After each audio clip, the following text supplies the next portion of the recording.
شایان نبوت بھی ہے کہ دکھ ہوا، تشویش ہوئی تو اللہ رب العالمین نے گالیاں دینے والوں کو فرمایا میرے محبوب یہاں آپ کا بولنا مناسب نہیں، یہاں گواہی ہم دیں گے، اس لیے کہ آپ خود تو نہیں آئے نا، اگر آپ خود آتے تو پھر آپ بولتے، جب ہم نے بھیجا ہے تو حفاظت بھی ہم کریں گے، اگر آپ خود ہی آ کے دعویٰ کرتے ہیں تو پھر ٹھیک ہے جواب آپ دیں، لیکن جب بھیجا میں نے تو ذمہ داری مجھ پر ہے، میں جانوں اور وہ مخالف جانیں، آپ تماشا دیکھیں۔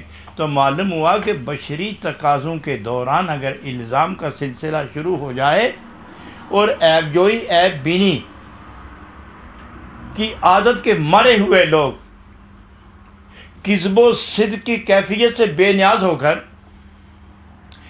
آوارگی بے ہودگی کا مظاہرہ کرتے چلے جائیں تو بشریت تو مجروح ہوتی ہے نا، دل کو تو اذیت ہوتی ہے۔ تو اگر انبیاء علیہ السلام اپنی ہمدردیوں کی روشنی میں جہنم سے لوگوں کو پھیر کر جنت کی طرف لے جانے کی پیہم سائی میں اچھا جواب نہ سن کر لوگوں کی وہی بد مزاجی اور وہی گمراہی اور وہی بد نصیبی جب دیکھتے ہیں تو تکلیف تو ہوتی ہے۔ انبیاء کو تکلیف ہوئی تو چونکہ یہ صوفیہ حال کے اعتبار سے باطنی کیفیات جو ان کو میسر ہیں اس امانت کی حفاظت کی ذمہ داری کی بنا پر جب انہیں کوئی تکلیف ہوتی ہے تو اس نبوت کی سنت کے پیش نظر ان کو بھی اذیت ہوتی ہے، تو اس اذیت کے ازالے کے لیے جناب رومی رحمۃ اللہ علیہ فرماتے ہیں کہ جب بچہ رونے لگے بھوک کی وجہ سے، بیماری کی وجہ سے، پریشانی کی وجہ سے، تو ماں اس کو اٹھا کے سینے سے لگاتی ہے، تو جو دودھ کے چند قطرے اس کی حلق سے اتر کے نیچے جاتے ہیں، حلق سے اتر کے معدے میں جاتے ہیں، تو اس کے نشے میں بچہ پچھلے دکھ درد کی کیفیت کو یکسر فراموش کر دیتا ہے۔ کچھ صوفیوں کا حال بھی ایسا ہی ہے، کچھ یہ پاک بازان حق کا حال بھی ایسے ہی ہے۔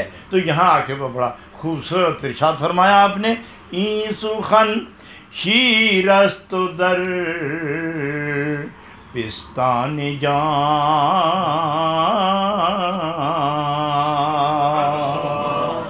این سخن شیر است در پستان جان، بے کشندہ خوش نمی گردد رواں، بے کشندہ خوش نمی گردد رواں۔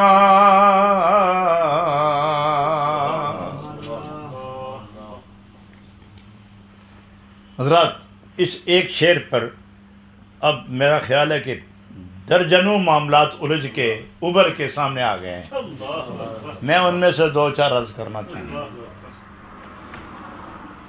این سخن شیر است در پستان جان، یہ جو صوفیاء کے ہم نے حقائق بیان کیے ہیں، ان کے اندر کی کیفیت بیان کی ہے، ان کا سوز طلب جلن کیفیت جو ہم نے بیان کی ہے، وہ جو لذت درد ہجر میں بلک بلک کے روتے ہیں، اور جب ان کو تسلی ملتی ہے وصل محبوب کے ذریعے، اس کی مثال ایسی ہے کہ ان کو بھی روحانی شیر مل گیا ہے، لیکن بچے کو تو ماں پستان کے ذریعے دیتی ہے۔ تو حضرت رومی فرماتے ہیں کہ یہ جو صوفی کی روح ہے نا، یہ جو صوفی کی روح ہے، یہ روح بمانند پستان ہے، ہم اس میں دودھ اتارتے ہیں، ہم اس میں دودھ اتارتے ہیں۔ وہ دودھ کیا ہے؟ وہ نور وحدت ہے، وہ جلوائے ملاقات ہے، وہ جلوائے وصل ہے، وہ بے حجاب جب ہم نور اتارتے ہیں روح میں تو گویا اس کے اندر جب نور پھرنے لگا تو ایسے ہوا جیسے بچے نے پستان کو منہ میں رکھا اور دودھ اندر گیا. ہم نے روح کے اندر اپنا نور اتار کے اس کی پریشانی کا ازالہ کر دیا. آگے فرماتے ہیں بے کشندہ خوش نمی گردد رواں، لیکن جب تک بچہ منہ میں پستان رکھ کے چوسے نہیں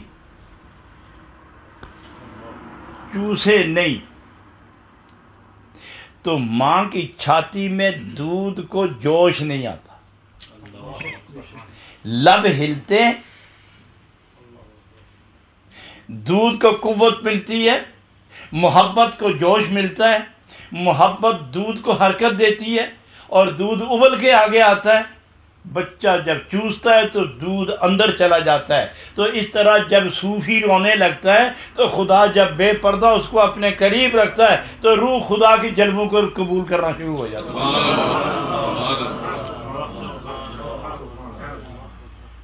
حضرات کرام، میں ایک بات یہاں عرض کروں کہ بچہ سو جائے.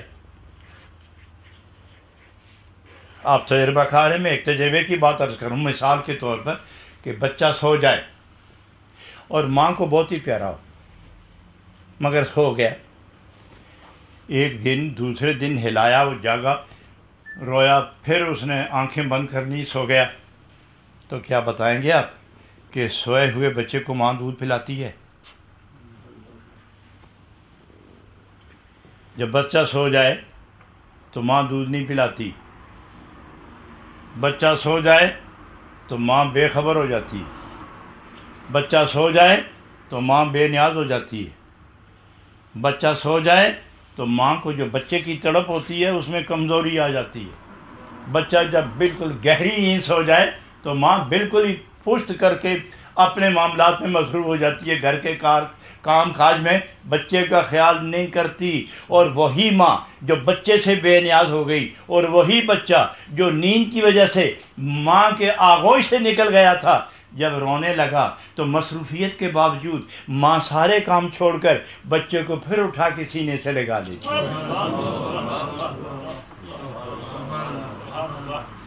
نتیجہ کیا رہا؟ نتیجہ یہ کہ سوئے ہوئے بچے کو ماں دودھ نہیں دیتی تو نتیجہ کیا رہا؟ غافل بندے کو خدا اپنا قرب نہیں دیتا. بندہ جب غفلت کی نیند سو گیا تو قرب سے محروم ہو گیا. بندے سے جب سجدہ گیا تو قرب سے گیا. بندے سے جب رکوع گیا تو قرب سے گیا. بندے سے جب قیام اللیل گیا تو روح کی نشاط گئی.